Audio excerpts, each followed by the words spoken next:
Good afternoon. Everybody ready? You guys hear me okay? Good. Well, good afternoon. I have several very important updates to share with you on this investigation. I'm incredibly saddened to share with you today that the search for Noel Rodriguez-Alvarez is now officially a death investigation. That means Noel will no longer be considered an endangered missing person.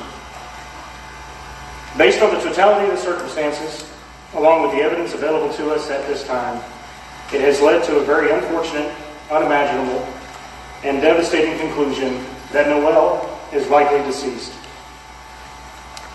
As we determine the accurate timeline, investigators determined that Noel was last seen by a professional on July 21st, 2022 for speech therapy. Several other professional appointments were missed near this timeline and following, which ultimately led to warning letters from the Texas Department of State Health Services in order for Cindy to continue to receive government benefits for Noel. Investigators learned that near this timeline, Cindy even asked an acquaintance of hers if she could borrow her son for a doctor's appointment so that she could keep the benefits, stating that Noel had COVID. Our investigation revealed that Noel was present at the time Cindy gave birth to her twin daughters in early October of 2022. Noel was later witnessed for a short period of time following the discharge of the twins from the hospital in mid-October. Noel was described as appearing unhealthy and malnourished. Investigators learned through interviews that leading up to the birth of the twins, Cindy had made several statements about Noel, referring to him as evil, possessed, or having a demon in him. Cindy believed that Noel was going to harm the newborn twins. On November 1st, 2022, Cindy obtained passport photographs of all the children living with her except for Noel. On November 2nd, Cindy applied for passports for herself and all 6 of the children except for Noel.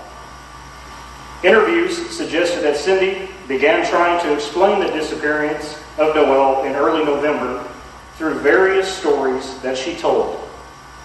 Cindy had reportedly told stories that Noel was with his biological father in Mexico, or Noel was with his aunt in Mexico, or Noel was sold to another woman in a Fiesta Market parking lot.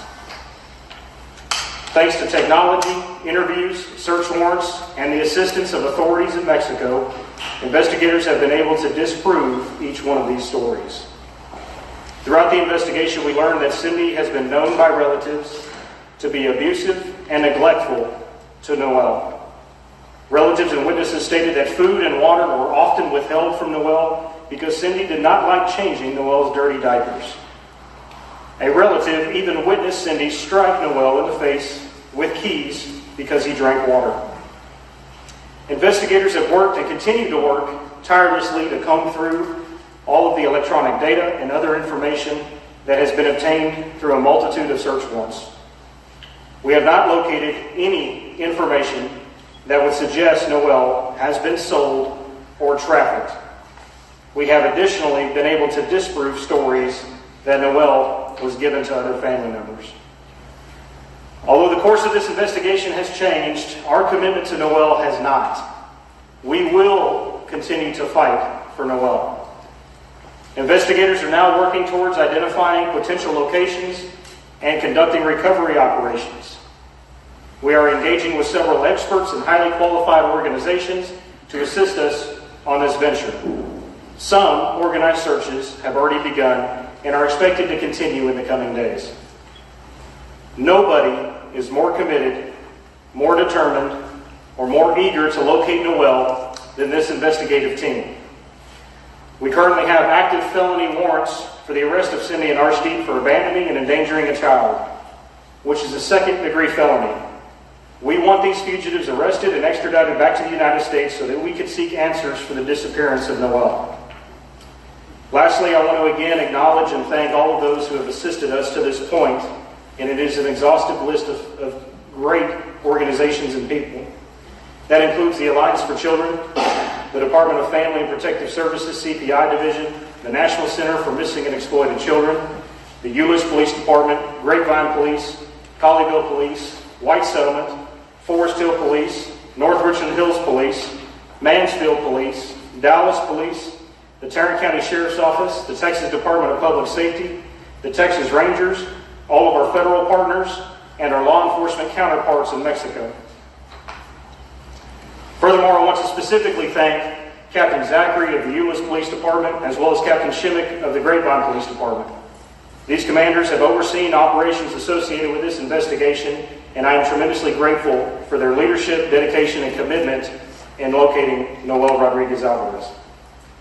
These agencies and officers, along with my investigative staff, have been working tirelessly on this case. Thousands of man-hours have been put into the search for Noel. The commitment that has been exhibited by all of them is second to none, and I could not be more proud and thankful for all of them. I understand that this is not the news that we were all hoping for or praying for, and we must continue to stand together as a community and fight for Noel. The City of Everman will be holding a candlelight vigil for Noel Rodriguez-Alvarez on Monday, April the 10th at 8:30 p.m. at our Everman Civic Center. This is obviously an ongoing criminal investigation, so I'm going to be limited in the responses that I can give, but I'm happy to take any questions.